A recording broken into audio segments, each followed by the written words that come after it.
So, everybody, finally we reached to the last video of this chapter. I understand that there are so many notations and A and B and etc. And hopefully, you still have energy to finish the one of the very important concepts from this chapter. And what I want to see is statistics is definitely difficult because it's relying on your logic. However, it's very, very important nowadays because the whole world is flooding with the data. And so all the things like you heard about the fancy term machine learning, artificial intelligence. So actually all of those are developed based on the statistics. So you might not ending the machine learning become machine learning expert or architect, but you're definitely gonna deal with some of those information. It's very important. Even just basic statistic analysis will help you to survive in such a competitive business world. And also I want to mention that when you feel difficult, everybody feel difficult. If you can be excellent in this field, and that's how you make yourself very, very valuable and find landing a very good paid job. So this is going to be the last part of this chapter called Bayesian theory. And so there are so many current method, like I said, artificial intelligence, machine learning, and also Bayesian analysis. So many of those sophisticated sophisticated statistical method is developed based on Bayesian theory. So in this class, we only do a very, very, very basic touch about Bayesian theory. What is that? Because I mentioned at the beginning of this chapter, so that is about updating your probability. So you actually allow you to get a new information involved where especially in the business world, every second your new information come in. So this new piece of information come in, how will that affecting occurrence of event? So this is a fun theory. And then this theory is developed based on everything we learned previously in this chapter. Conditional probability, the multiplication law. So all of those together to derive this theory called the Bayesian theory. So hopefully we're exciting enough. So this is the last part.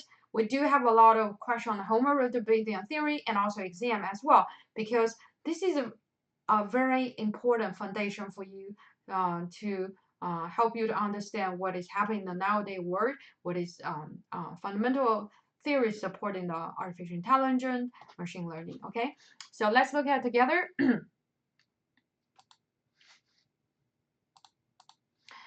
Bayesian theory. So often we begin probability analysis with initial or prior probability. So this is one of the important components for the Bayesian theory. So that is called prior probability. So this probably may come from the historical data. Maybe you have the research team, the previous research team figure out this probability, or even sometimes it's your own insight. And then, so this is the first probability involved in the Bayesian theory. So then from the sample special report or conduct test, we obtain some additional information. And then you have your hypothesis, you have some guessing about the chance of the event, the probability of the chance of the event happen. And then you're going to do experiment. So this experiment will generate a new information and to join your insight about the occurrence event. So this is new information coming, and then you're going to be able to use the Bayesian theory to update this prior probability. So after you update by incorporating this new information, this new additional information, so this new probability is called the posterior probability. So you may not ending at here because, as I said, you can have new information come in. Therefore, this posterior probability you calculated will become your prior probability. And then the new information come in, and then you update it, and then you got your posterior probability. And then if the new information is going to come in, so this posterior probability will become the prior probability. So you can see it's a whole dynamic process. The good thing is you won't just based on historical data. You actually will be able to using the new information to keep updating your belief. So this is a dynamic process. So to summarize what I just mentioned, so the prior probability is something you already know, and you're guessing or historical data, you get a prior probability, and then instantly the new information come in, and then you're going to apply the Bayesian theory we're going to look at pretty soon, and to get your posterior probability. So the posterior probability is combine your prior probability and new information. And so this is how to apply the Bayesian theory, okay? So in order to learn the Bayesian theory, I want to use in this example because, as I said, it's a little bit complicated. So it's an easy way to learn through an example. So this example is about the relocation of a shopping center. Okay, a proposed shopping center will provide strong competition for downtown business like LF Clothier. If the shopping center is built, the owner of LF Clothier feel it would be best to relocate to the shopping center. So you can see this whole business decision process. So the owner feel, okay, this actually going to be good if they relocate to the shopping center. So the shopping center cannot be built unless a zoning change is approved by the town council. The planning board must first make a recommendation for or against the zoning change to the council. So after you read the second paragraph, or you can read it by yourself for a few seconds, what I want to ask is, in order to be able to relocate the shopping center or zoning change, how many departments they have to go through? Yes, they actually need to go through 2 departments. So they need to go through the planning board and then the town council, right? So the planning board will make a recommendation first. So that's the first step. You send your proposal to the planning board. So the planning board is going to make a recommendation either for or against. So they give you 2 signals. They like your proposal or don't like. Whatever recommendation they make will go to the second agent, that is the town council. So they will be the one to make a final decision, approve or disapprove. Okay, after you understand the whole situation, let's look at how we define an event and what kind of a prior probability we will have. So let's A1 indicating the final decision made by the town council. A1 is town council approve the zoning change. A2 is the town council disapprove the zoning change. And so based on your own judgment, you define these 2 probability. So A1, the town council approve is 70%, and the A2, town council disapprove is 30%. So this is your prior probability. You based on your experience and you thought, okay, this is great idea. I think they should approve it. Therefore, you give a relatively higher probability 70%, and you give a lower chance to disapprove 30%. Here, I want to point out, look at A1 and A2. What's the relationship between A1 and A2? You are right. A1, A2, they are complement event because A1 plus A2's probability equal to 1. Why point this out? Because later when we look at a formula for the Bayesian theory, you actually have to be able to find this kind of complementary event. So this is how you find it. If you add the probability together equal to 1, so those events are they are complement event to each other. Okay, A1, A2. So this is called a prior probability. So now we will have new information come in. So since they believe this is going to be a great idea, and then they did some proposal to the planning board. Remember the planning board with a recommendation. After you submitted the proposal to the planning board, unfortunately, the planning board said we don't like it. So they're against the zoning change. So then we're going to define this new probably called the B, a new event called B.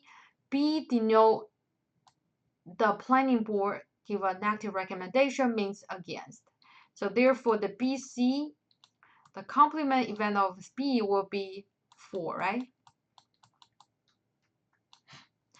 So given B has occurred, so that is a B already occurred, so this is going to be the new information. Should the LF Clothier revise the probability that the town council will approve or disapprove the zoning change? Okay, so this is what we try to figure out. But before we move on the Bayesian theory, we try to first translate what we are really trying to calculate using the notation we learned in from the last video. Okay, given B has occurred, what's the chance town council will approve or disapprove? So we know B is defined here, and we also define A is approved, A1 is approved, A2 is disapproved. Therefore, we can very quickly using the mathematical formula to figure out what kind of probability we really try to calculate. Given B has occurred, so that obviously is a conditional probability. Given B happened, we try to get probability of A1, which is a town council approved, and then probability of A2 given B. So this probability we are trying to calculating is still for A1 and A2. However, we have a new information joining, that is given B happen. So actually what we try to calculate here is our posterior probability. So this, remember, this is a prior probability for A1, A2, and then new information coming, B happen, and then we try to update this probability. So basically we are calculating this conditional probability. It's called the posterior probability, okay? Given B, what's the probability for A1 and what's the probability A2. So how are we going to use the information we have to calculate probability? That is, we need additional information, past history, that with the planning board and the town council indicate that. So this is the information you also will be given when you are trying to using Bayesian theory. Probably B given A1 equal to 20%, probably B given A2 equal to 90%. So looking at these two information you will be given, what's the relationship between these two probability with the probability we try to calculate here? This is the probability we try to calculate, and this is probably we will be given. So obviously you flip the condition, right? So the information you have, you flipped it. So that is another characteristic that for the Bayesian theory. If the conditional probability you know, and the probability conditional probability you try to calculate, you notice that they flip the condition. That is the second signal you know that you try to use the Bayesian theory. So the first signal is you can identify prior probability, new information, and posterior probability you try to calculate. So that's when you should consider using Bayesian theory. The second signal is the conditional probability you know, and the conditional probability you try to calculate. They flip the condition. So that is when you should consider using the Bayesian theory, okay? So now we have these two additional probability we have. So we're going to use all the information we have here to calculate the probability A1 given B and probability A2 given B. So you can use the tree diagram to help you to understand as well. But what we're going to point out is our Bayesian theory. So obviously, this is a relatively long equation.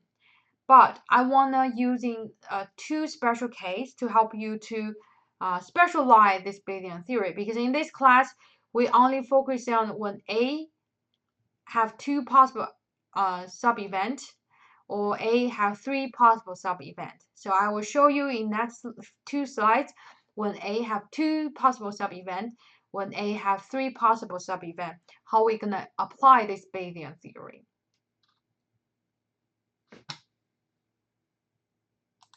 So let's look at when event A has two sub-events. So first of all, I have to explain what do I mean by A has two sub-events. So this experiment will have two possible outcomes. And so we are using this A1 and A2 to denote these two possible outcomes. So when we apply to the real business world, how do you know they are the two possible outcomes? Because probably A1 plus probably A2 equal to 1. So that's indicating this experiment have two outcomes, A1 and A2, okay? So after you know A1, A2, so you should be able to have the prior probability. Basically, you know the probability A1 and know the probability A2. And then you will have the new information coming. It's denoted by B, And then you also will know the probability B given A1 and B given A2. So those are the four probably we know. Probably A1, probably A2, probably B given A1, probably B given A2. And then you try to calculate the posterior probability, that is probably A1 given B. because B is the new information coming, and you try to get updated probability of A1, okay?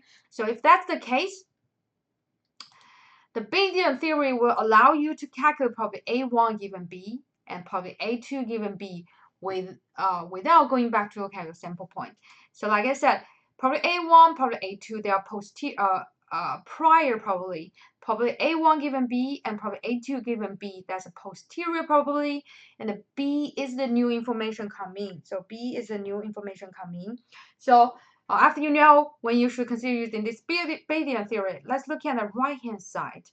So the right-hand side, so first of all, you will notice that probability B given A1, when you are calculating probability A1 given B, you are using the numerator, you are using probability B given A1. So basically, you are using the conditional probability, flip the condition. Flip condition. Look, you try to calculate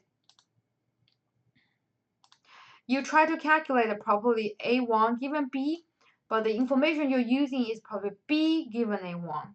And then times the probability A1. So probability B given A1, the condition is A1 because it's after the bar. And so you're using this conditional probability times the probability of the condition, right? So this is the probability A1 times probability B given A1. And then the denominator is you repeat your numerator one more time. You repeat your numerator one more time, probability A1 times the probability B given A1, and plus your second sub-event A2, right? So this time you're using the B given A2 happen. So the condition is A2 and the times the probability A2. So this is the second component you need to add on to your condition, the denominator. So this is how you calculate probability A1 given B. So how about you try to calculate the posterior probability for A2? So probability A2 given B. So again, look at the numerator. You use the information by flip the condition, probability B given A2.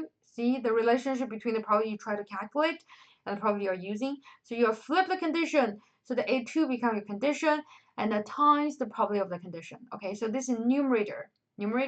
So pay attention on the denominator. Denominator, they are exactly the same as the previous one. Probability A1 times the probability B given A1 plus probability A2 times probability B given A2. So they are exactly the same denominator, okay? You're only changing the numerator. So I want to give you a little bit more explanation, and hopefully that will help you understand what we are doing here. Oh, I'm going to use the pen. So think about our multiplication law and think about the definition for the conditional probability. So the conditional probability we learned in the last video, we learned that probability A1 given B, it is a conditional probability, and you can calculate by using the probability A1 intersection B and then divide by the condition. That's what we learned from last video. That is the definition for the conditional probability, right? So now, after we know the Bayesian theory, so this conditional probability equal to this longer equation as well. But how this definition is connected with this longer equation? So let's prove they actually equal to each other. So remember in the multiplication law, we learned in the last video, we know that the probability A1 times probability B given A1. So this part actually going to give us a probability of A1 intersection B. That is based on the multiplication law. So if you look at the definition of the conditional probability and what we derive here, so the numerator actually equal to each other, okay? It's exactly the same. So basically what does that mean is the denominator we try to calculate in here, probability A1 times probability B given A1 plus probability A2 times probability B given A2. What we try to calculate here is my probability B. Okay, so the denominator we're calculating is probability B.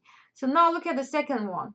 Second one is probability A2 given B. Again, based on definition, is equal to probability A2 intersection B divided by the probability B.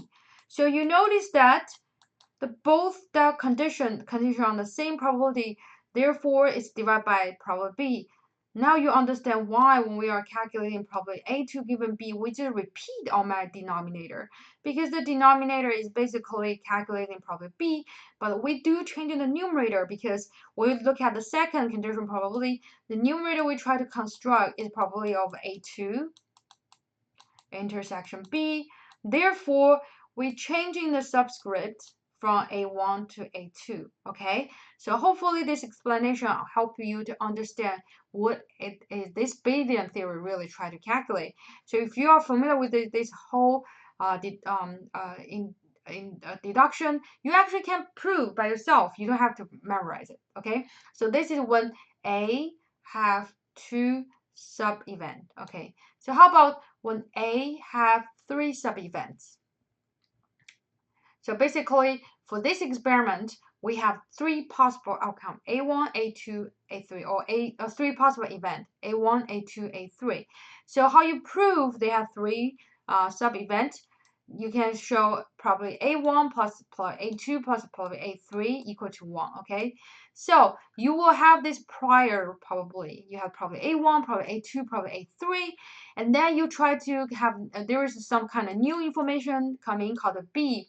Once B come in, you try to update this probability. So basically, you try to calculate probably A1 given B, probably A2 given B, and probably A3 given B. So that is our posterior probability. So this is how we apply the Bayesian theory to help us to calculate probably A1 given B. So compare this situation with the previous slide when A had two sub-events. You will notice that the numerator are the same. Look at first one, probably A1 times probably B given A1. So you basically, the one you calculate, probably A1 given B, you flip the condition, probably B given A1, and the times the probability of the condition, probably A1. So the main changes is the denominator. Before we only have A1, A2, but now we have to including my A3 because we have A have three sub-events, but the formation of the A3 is the same.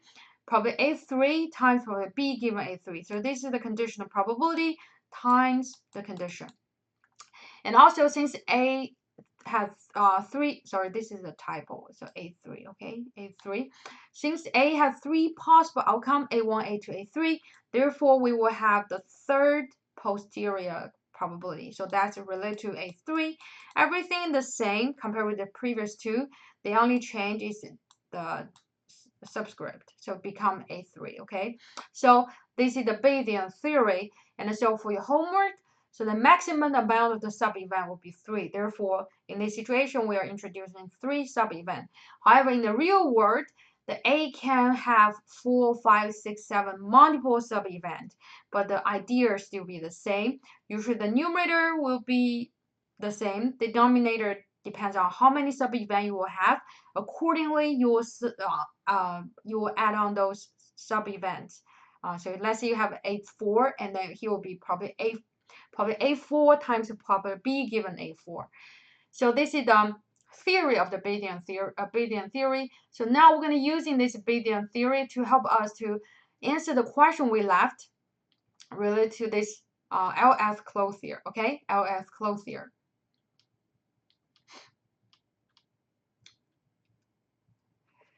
So based on the information we have probably A1, that is posterior probability. We also have the historical data, and so we can use in the second Bayesian theory, the one A had the two possible outcome, A1, A2, to construct this answer. So the numerator would be probably A1 times B given A1 divided by probably A1 times probably. So you repeat your numerator and then plus probably A2 times B given A2. So then you put all the probability together based on this formula, you got 34% chance. So basically, given the planning board recommend against, the chance for the proposal to get a final approval will be 34%. Remember before, the prior probability is 70%. 70%. So the probability of A1 is 70%. So you, based on your own judgment, you think this is a great idea. You think it has 70% chance to pass it. However, after you receive the feedback from the planning board, because they don't like it, so the chance for you to get approved decrease, become 34%. That makes sense, right? So the town council should take the planning board's recommendation seriously, so your chance to get approved decreased to 34%. So this is called a Bayesian theory. So this new information coming is planning board voting against. So the chance for you to get the final approval decreased to 34%, but before that was 70%. So after this video, and we have 2 more videos, so those are literally help you on your homework. So make sure you spend quality time to watch it to understand how to apply the Bayesian theory to update the probability. So that's the end of this chapter, and hopefully you will have a smooth time to finish your homework. But again, if you have any question, feel free to reach out to me.